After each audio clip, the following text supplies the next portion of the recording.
मुंबई के real estate market से आज तीन अलग स्टोरीज आ रही है। एक तरफ अफोर्डेबल होम्स की रियल डिमांड दिख रही है और दूसरी तरफ पुरानी मुंबई को कम्प्लीटली ट्रांसफॉर्म करने का प्लान रेडी हो रहा है और तीसरी तरफ लग्जरी सेगमेंट अपना अलग ही गेम खेल रहा है। स्वागत है आपका रियलिटी चेक में। चलिए डायरेक्टली स्टार्ट करते हैं माडा के FCFS अपडेट से। माडा ने फरवरी 2026 में 118 फ्लैट्स FCFS स्कीम के अंडर सेल पर रखे थे, जिसमें से 64 फ्लैट्स सेल हो चुके हैं। जो यूनिट्स अनसोल्ड है वो मोस्टली 4 करोड़ से 8 करोड़ के प्रीमियम फ्लैट्स है। ये फ्लैट्स कांदिवली, बड़ाला, पवई, बायकुला, तारदेव, जुहू, अंधेरी जैसे एरियाज में थे। सबसे महंगा फ्लैट तारदेव में अराउंड 8 करोड़ का था और वो भी अनसोल्ड रहा। दूसरी तरफ सबसे अफोर्डेबल फ्लैट मानकुर्द में अराउंड 31 लाख का था।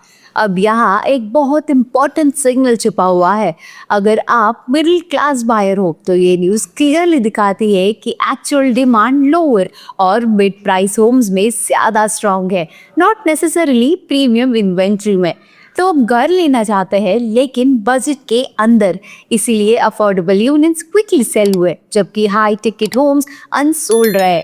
रिपोर्ट के मुताबिक मानकुर्द का सबसे अफोर्डेबल फ्लैट 31 लाख का था, जबकि ज़्यादा डिमांड 35 लाख to 3 करोड़ के रेंज में दिखी। जो प्रीमियम फ्लैट्स नहीं बिके उन्हें अब ओपन मार्केट में सेल किया जाएगा।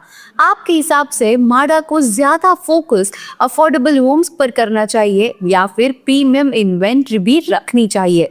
कमेंट में हमें ज़रूर बताएं। अब बात करते हैं मुंबई रीडेवलपमेंट पुश की।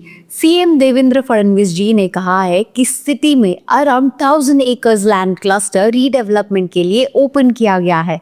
इसमें मोतीलाल नगर, GTB नगर, आदर्श नगर, SPP नगर और कामाटीपुरा जैसे एरियाज इंक्लूडेड है। सिंपल लैंग्वेज में समझे तो ये पुरानी बिल्डिंग्स को कंबाइन करके एक प्लान प्रोजेक्ट बनेगा जहाँ पे better roads, open spaces and modern homes मिलेंगे। अब यहाँ एक इम्पॉर्टेंट बात है, अगर आप मुंबई में घर लेने का प्लान कर रहे हो तो प्रॉब्लम सिर्फ प्राइस नहीं, old housing and poor planning भी है।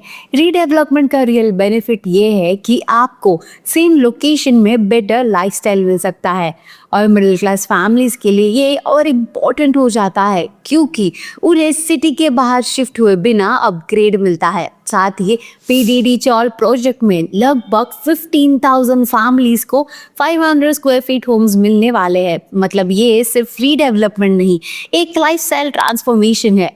आपको क्या लगता है, क्या रीडेवलपमेंट ही मुंबई का रियल सोल्यूशन है? कमेंट में हमें जरूर बताएं। अब तीसरी अपडेट आती है मुंबई के लग्जरी रीसेल मार्केट से। Actor, dancer and choreographer Prabhudeva ने साउथ मुंबई के महालक्ष्मी एरिया में लोखंडवाला मिनर्वा टावर के 2 अपार्टमेंट्स 14.8 करोड़ में सेल किए हैं।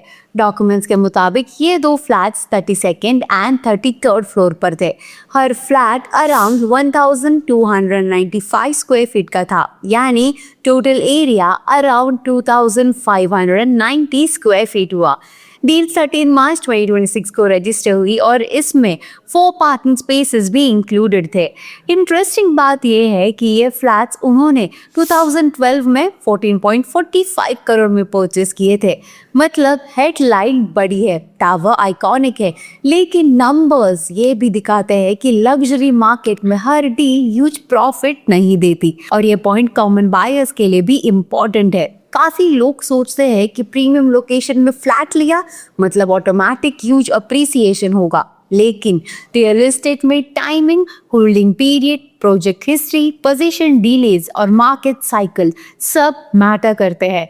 निर्वा जैसा लैंडमार्क टावर भी पोजीशन डिलेज की वजह से न्यूज़ में रहा था और इसी वजह से हर रीसेल डील का मैच अलग होता है, even in top luxury projects.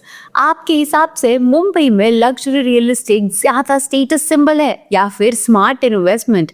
Comment में हमें ज़रूर बताएं। अगर आप रियल एस्टेट मार्केट को सिर्फ न्यूज़ की तरह नहीं बल्कि इन्वेस्टमेंट सिग्नल्स की तरह समझना चाहते हैं तो वीडियो को लाइक करें, शेयर करें और nobrokerage.com को सब्सक्राइब करना ना भूलें। मिलते हैं नेक्स्ट एपिसोड में रियलिटी चेक के साथ।